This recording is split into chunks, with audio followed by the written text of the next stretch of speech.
नमस्कार दोस्तों, बहुत बहुत स्वागत है आपका एग्जाम गुरुजी के डेली करंट अफेयर्स में। और इस वीडियो लेक्चर में हम मध्य प्रदेश के साथ साथ राष्ट्रीय एवं अंतर्राष्ट्रीय वो खबरें जो हमारे एमपीपीएससी और साथ ही में मध्य प्रदेश में जो परीक्षाएं आयोजित होने वाली हैं उनके लिए महत्वपूर्ण है, उनको देखेंगे। तो तारीख है 16 फरवरी और करंट अफेयर की शुरुआत करते हैं हम आज के विचारों के साथ। यदि आपके पास कोई सपना नहीं है तो वास्तव में आप आगे नहीं बढ़ सकते, ये विचार है महेंद्र सिंह धोनी के। बिल्कुल सही बात है कि यदि आपको आगे बढ़ना है तो आपके पास अपने कुछ सपने होने चाहिए और उनके लिए कुछ करने की एक बोलते हैं जज्बा होना चाहिए, और उन्हीं सपनों को पूरा करने के लिए हम धीरे धीरे आगे बढ़ते जाते हैं। तो शुरुआत करते हैं पिछले दिनों के रिवीजन के साथ, और सबसे पहले देख लेते हैं प्रधानमंत्री नरेंद्र मोदी ने एशिया के सबसे बड़े जो एयर शो एरो इंडिया का उद्घाटन किया है वो बेंगलुरु में किया है, यानी इसका आयोजन बेंगलुरु में किया जा रहा है। और निकोस क्रिस्टोडेलाइट्स हैं, ये जो नए राष्ट्रपति चुने गए हैं, ये साइप्रस के नए राष्ट्रपति चुने गए हैं। साथ ही में मोहम्मद शहाबुद्दीन, इनका नाम थोड़ा सा ध्यान रखना है क्योंकि ये बांग्लादेश के नए राष्ट्रपति हैं। तो कई बार हमारे जो पड़ोसी देश होते हैं वहाँ की कुछ राजनीतिक गतिविधियां या कोई गतिविधियां होती है तो उसके बारे में पूछ लिया जाता है। वहीं पे बात करें थी पहली जो ई रेस हुई, फार्मूला ई रेस, ये आयोजित की गई है हैदराबाद में। और जो भारत का पहला drone air traffic management system है ये स्काई एयर के द्वारा बनाया गया है। मध्य प्रदेश की खबरों की बात करें तो शिव ज्योति अर्पणम 2023 का आयोजन किया जा रहा है, और ये किया जा रहा है उज्जैन में। और अयोध्या में जो भी रिकॉर्ड बने हैं उसको तोड़ने की यहाँ पर कोशिश की जाएगी दीपोत्सव के द्वारा। मध्य प्रदेश में G20 कृत समूह की जो पहली बैठक आयोजित की गई है इंदौर में आयोजित की गई है। प्रदेश का जो पहला शारीरिक प्रशिक्षण महाविद्यालय की यहाँ पे बात हो रही है, ये बनेगा रायसेन जिले में। राष्ट्रीय पशु रोग नियंत्रण कार्यक्रम में जो खुरपका या जो पशुओं के रोग होते हैं, इनमें मध्य प्रदेश टीकाकरण में प्रथम स्थान पे है। अभी हाल ही में क्या हुआ, मुख्यमंत्री ने उत्कृष्ट विद्यालय है किस जिले का, जबलपुर जिले का, जहाँ पे पहली वर्चुअल रियलिटी लैब का उद्घाटन किया है। और यदि आप एमपीपीएससी के अलावा व्यापम के एग्जाम्स की तैयारी कर रहे हैं तो इसके नोट्स, टेस्ट सीरीज, कोर्स आप सब कुछ परचेज कर सकते हैं एग्जाम गुरुजी के प्लेटफॉर्म के साथ। ज्यादा जानकारी के लिए जो नीचे दिए गए नंबर है इन पे आपको कॉल करना है, या आप इन ऐप के माध्यम से भी इसको परचेज कर सकते हैं। शुरुआत करते हैं आज के राष्ट्रीय खबरों के साथ। सबसे पहली बात तो ये कि 12वां जो विश्व हिंदी सम्मेलन का आयोजन किया जाएगा, ये आयोजित किया जाएगा फिजी में। अब देख लेते हैं डिटेल, इसका आयोजन किस प्रकार से होगा। तो पहली बात तो ये कि फिजी की सरकार जो होगी वो और भारत के जो विदेश मंत्रालय है इन दोनों के सहयोग से, ठीक है, इसका आयोजन किया जाएगा। और ये आयोजित किया जाएगा 15 फरवरी को, विश्व हिंदी दिवस के दिन।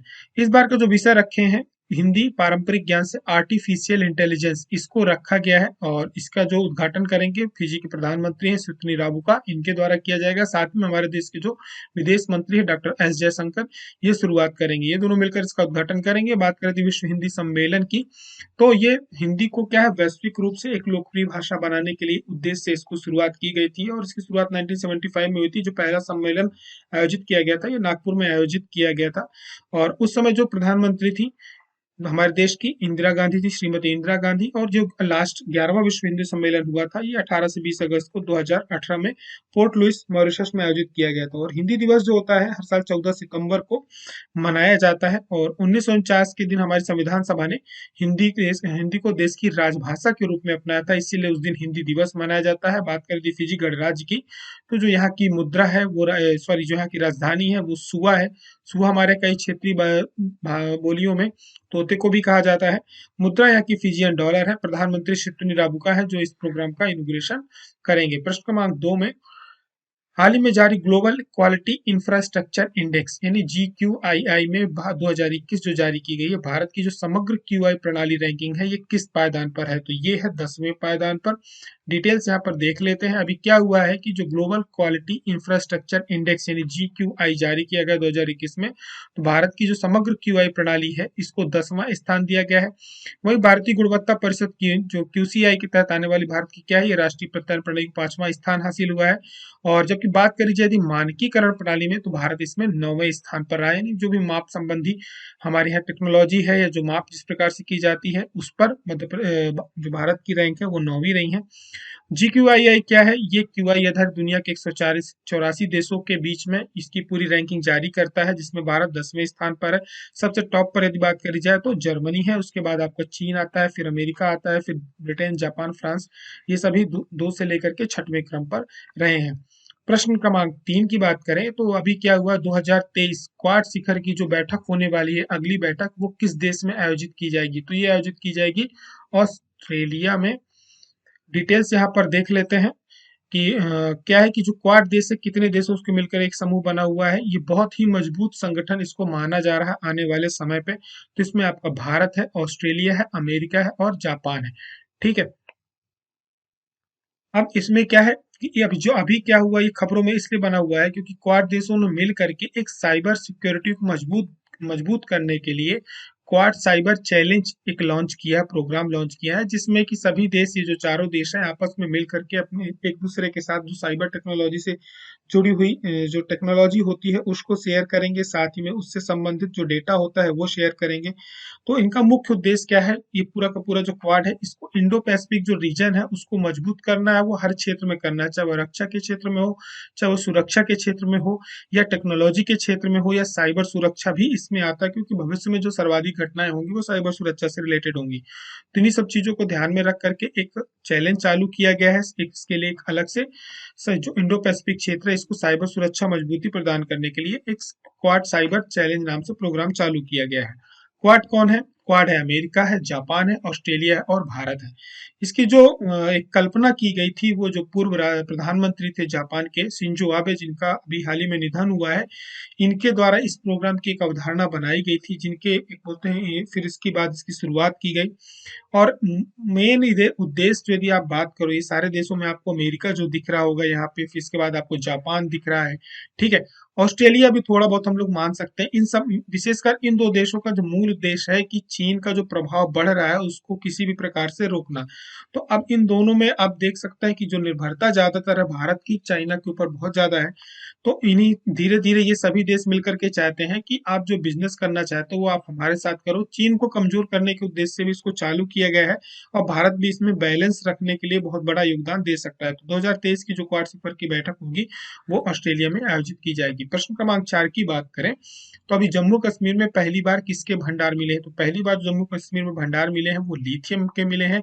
इसे हम लोग भविष्य का सोना भी कह सकते हैं, क्योंकि जिस प्रकार से इलेक्ट्रिक व्हीकल्स की डिमांड धीरे धीरे बढ़ रही है और इस पे नवाचार हो रहे हैं, बहुत ही अच्छी इलेक्ट्रिक व्हीकल्स गाड़ियां भी आ रही हैं।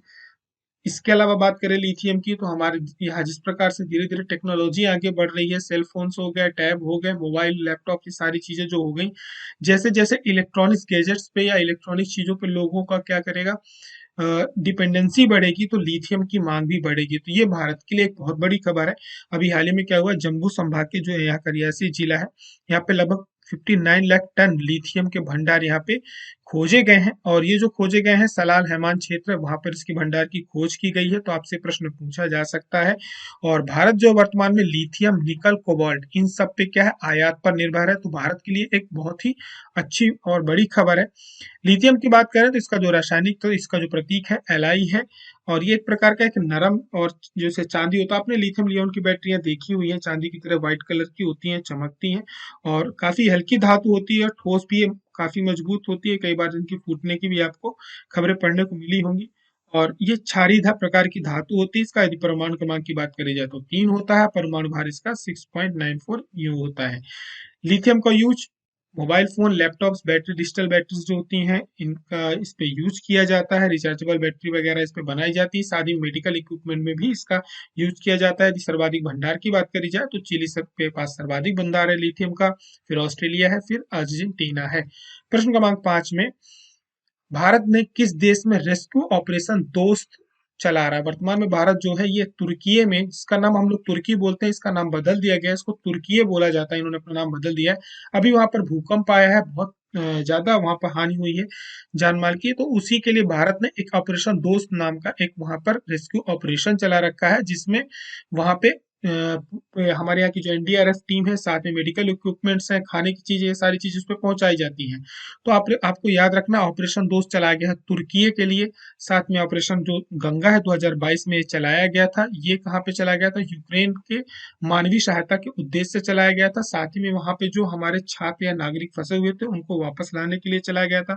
ऑपरेशन देव शक्ति 2021 में अफगानिस्तान पे चलाया गया था, जब वहां पे अफगानिस्तान की काबुल पे तालिबानियों को कब्जा हो गया था, तो तो वहाँ पे भारतीयों को वहां से लाने के लिए ऑपरेशन देव शक्ति चलाया गया था। वंदे भारत मिशन आप सभी को पता होगा कि जो कोरोना वायरस के कारण अन्य देशों में हमारे नागरिक फंसे हुए तो उनको वहां से लाने के लिए वंदे भारत मिशन चलाया गया था। बाकी के ये ऑपरेशन है ये पुराने हैं, लेकिन ये जो मूल ऑपरेशन है आपको ऑपरेशन गंगा हो गया, ऑपरेशन दोस्त हो गया, देव शक्ति हो गया, वंदे भारत मिशन, इन्हें याद रखना है।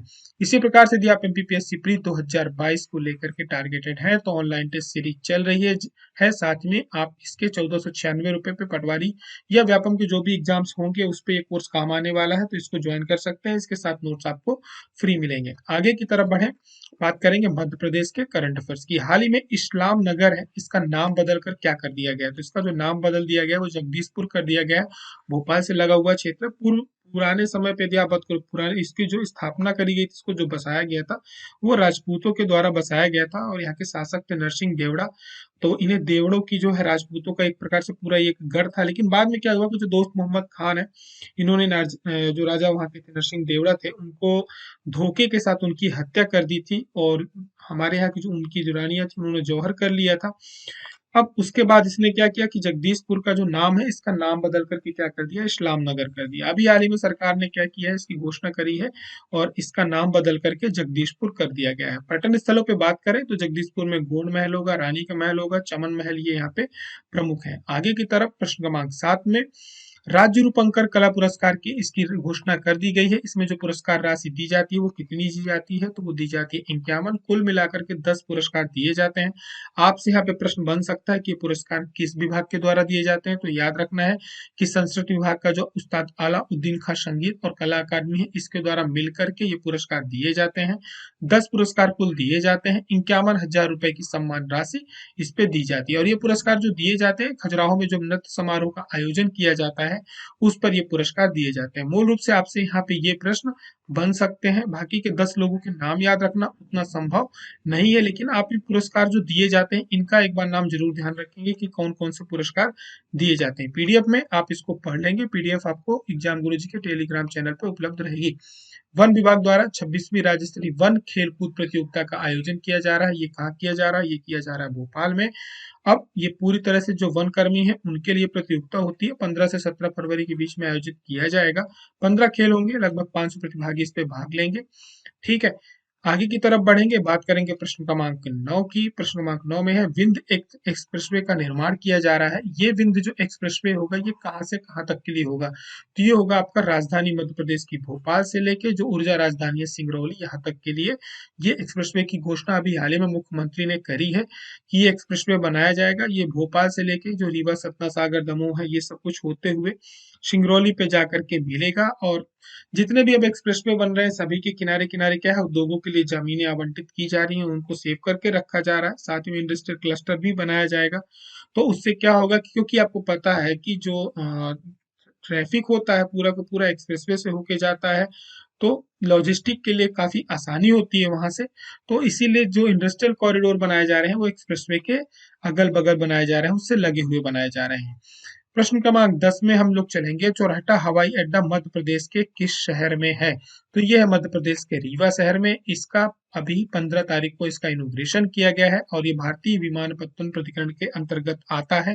मध्य प्रदेश का 6वां एयरपोर्ट होगा। 5 एयरपोर्ट भोपाल, इंदौर, जबलपुर, ग्वालियर और खजुराहो पहले से ही है। अब रीवा को भी पहले इसको क्या हवाई पट्टी थी, अब इसको एयरपोर्ट का दर्जा दिया जा रहा है और यहाँ पे लगभग 72 सीटर विमानों की शुरुआत की जाएगी। इसका अभी क्या किया गया, न्यास किया गया है, जल्दी ये पूरा हो जाएगा। साथ में यहाँ पे मुख्यमंत्री ने कुछ घोषणाएं करी हैं कि यहाँ पर मध्य प्रदेश में जो इंदौर में भी हमारे यहाँ बिजनेस समिट हुआ था तो सर्वाधिक यदि कहीं पे इन्वेस्टमेंट हुआ है तो 2,88,000 करोड़ का रीवा के लिए हुआ है, क्योंकि ऑलरेडी यहाँ पे सोलर प्लांट चल रहा है तो 1,000 करोड़ का लगभग उसी के लिए हो गया है। ठीक है, और आगे की तरफ बढ़ेंगे। आप यदि मेंटोरशिप प्रोग्राम ज्वाइन करना चाहते हैं, 45 डेज में आपका कोर्स कैसे कंप्लीट हो पूरी तरह से मॉनिटर किया जाता है। इसके साथ आपको एमपीपीएससी प्री की टेस्ट सीरीज फ्री मिल रही है। आपको इसमें एक अलग माहौल मिलता है। बहुत सारे जो इसमें प्रोफेशनल्स होते हैं, स्टूडेंट्स हैं जिनके पास समय नहीं होता, कहीं पे जॉब कर रहे हैं, उन्होंने भी इस कोर्स को ज्वाइन किया हुआ है। वीडियो कॉल्स इसमें होती हैं, आपकी जो प्रॉब्लम्स होती हैं उनको सॉल्व किया जाता है, टारगेट दिया जाता है। तो कुल मिलाकर के ये हो सकता है कि मेंटरशिप जो प्रोग्राम है पूरी तरह से आपको घर बैठे दिया, आप कहीं दूर दराज क्षेत्रों में रह रहे हैं, तैयारी कर रहे हैं, तो आपको एक कंपटीशन का माहौल मिलता है, आपको पता चलता है बाकियों की तैयारी कैसी चल रही है, तो काफी इंटरेक्टिव होता है। और आज का प्रश्न आप सभी के लिए, जिसका आंसर आप सभी को नीचे कमेंट बॉक्स में देने हैं। जिनके आंसर राइट होंगे एग्जाम गुरुजी की तरफ से उनको लाइक मिलेगा, और जो थोड़ी बहुत 3 से 4 लाइन इसके साथ डिटेल्स शेयर करेंगे उन आंसरों को पिन कर दिया जाएगा और हार्ट दिया जाएगा। तो आप उनके आंसर जरूर पढ़ लेंगे। तो रानगिरी, जो रानगिर का प्राचीन हरसिद्धि माता मंदिर है, ये मध्य प्रदेश के किस जिले में स्थित है? सागर में, भोपाल में, सीहोर में या देवास में? राइट आंसर नीचे कमेंट करके देना है। और जिनके भी आंसर राइट होते हैं या जिनको हार दिया जाता है, आप लोग पढ़ते हैं, तो उनको लाइक करना बिल्कुल नहीं भूलें। पिछले करंट अफेयर्स आपके जो रह गए हैं, अभी कुछ क्लासेस होने वाली थी, वो कुछ कारणों से नहीं हो पाई हैं। जैसे ही मैं इंदौर पहुंचूंगा, आप सभी के करंट अफेयर्स में वो पूरे करा दूंगा। इसको लेकर के आपको परेशान होने की आवश्यकता नहीं है। ये मान के चले आप कि 25 तारीख के आसपास आपके सभी करंट अफेयर्स आ जाएंगे। तब तक के लिए आप सभी को करंट अफेयर कैसा लग रहा है, नीचे कमेंट बॉक्स में कमेंट करके जरूर बताएं। और यदि पसंद आ रहा तो इसको शेयर करना नहीं भूले। पीडीएफ आपको एग्जाम गुरुजी के टेलीग्राम चैनल पे उपलब्ध रहेगी, आप वहां से सुबह के 7 बजे डाउनलोड कर सकते हैं। तब तक के लिए अपना ध्यान रखें।